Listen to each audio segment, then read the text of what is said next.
rappeler ici que l'organigramme que vous voyez ici est un organigramme qui vient de Baël 99 revisé.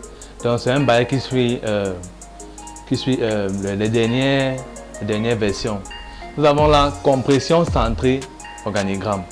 Il faut savoir que le Baël, ce n'est pas l'Eurocode. Ici, on travaille au Baël. Ici, pour avoir dimensionner un poteau de façon complète, on va commencer d'abord par trouver ce qu'on appelle le rayon de giration, petit i. Petit i appelé rayon de giration, qui est égal à la racine carrée de i, grand I, qui est le moment d'inertie de la section passant par le centre, par un axe passant par le centre, divisé par grand B, qui est la section, en fait. Ok, lorsqu'on peut trouver I, à partir de I, on calcule quoi? Le lancement mécanique est lambda. Le lancement mécanique est égal à quoi? L'angle de divisé par I. Et ça doit être inférieur à 70. Si c'est pas inférieur à 70, forcément, on parle dans le cas de flexion composée. Et tout à l'heure, au niveau de l'hypothèse, nous avons vu que pour qu'on parle de compression centrée, il fallait que lambda soit inférieur à 70.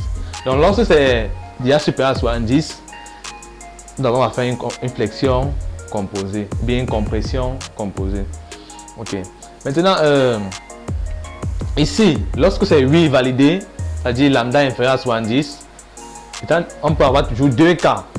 Le cas où lambda est inférieur à 50 et le cas où c'est supérieur à 50, c'est-à-dire qu'on prend que 50 et 70. Premier cas, le cas où c'est inférieur à 50, validé 8, on calcule alpha. Alpha, ici c'est le coefficient réducteur. On calcule avec cette formule qui est 0,85 divisé par, comme c'est là structuré.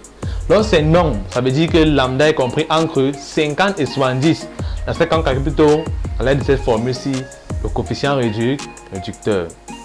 Lorsqu'on finit le coefficient réducteur, maintenant on entame quoi? La section réduite BR, qui dépend du type de section. Donc on a en fait deux types de sections. On va la section carrée ou rectangulaire.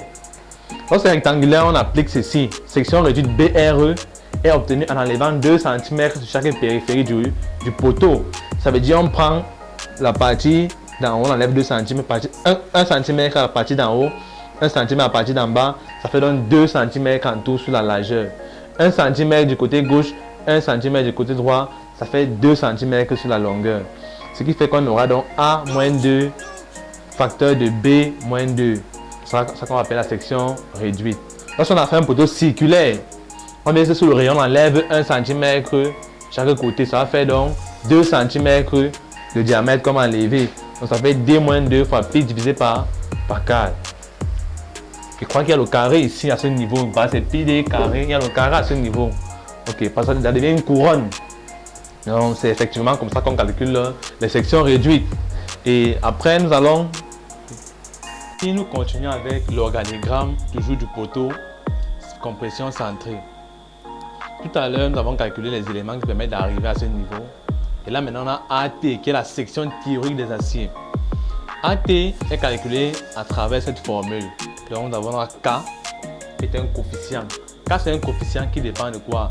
De la durée d'application des charges.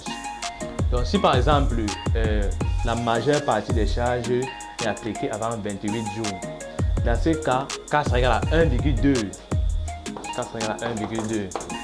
Maintenant, si la moitié des charges est appliquée avant 90 jours, K sera égal à 1,1. Maintenant, dans les autres cas, maintenant, K sera égal à juste 1. Donc, c'est un coefficient à prendre en compte dans le calcul. Maintenant, alpha, c'est alpha qu'on a calculé tout à l'heure ici, qui dépendait de deux hypothèses. Quand on a parlé de lambda, de alpha déjà. BRE de même, section réduite, FC28, c'est dans les données qu'on obtient cela. Gamma B, c'est le coefficient réducteur, du béton. C'est un coefficient du béton. Généralement, c'est égal à 1,5. Et gamma S, c'est le coefficient de l'acier, qui est 1,15. FE, c'est une donnée aussi. Ok, après avoir eu tous ces paramètres, il faut maintenant calculer ce qu'on appelle la section d'armature minimale. Pour la section d'armature minimale, il faut donc calculer A4U et A 2%, 0,2%. Maintenant, pour avoir A4U, on fait quoi? On fait 4 fois le périmètre. On calcule le périmètre ici en quoi? En centimètres, combien de centimètres? Si par exemple la section c'est combien? 20 fois 30. Tu vas donc faire le périmètre qui est longueur plus largeur fois 2 multiplié par 4 pour avoir A de 4U.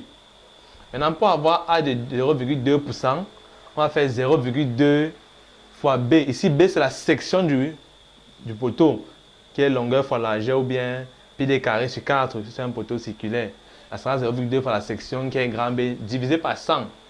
Maintenant, pour avoir A min, section d'armature minimale, ça sera le supérieur entre A de 4U et A de 0,2%. Donc, entre les deux ici.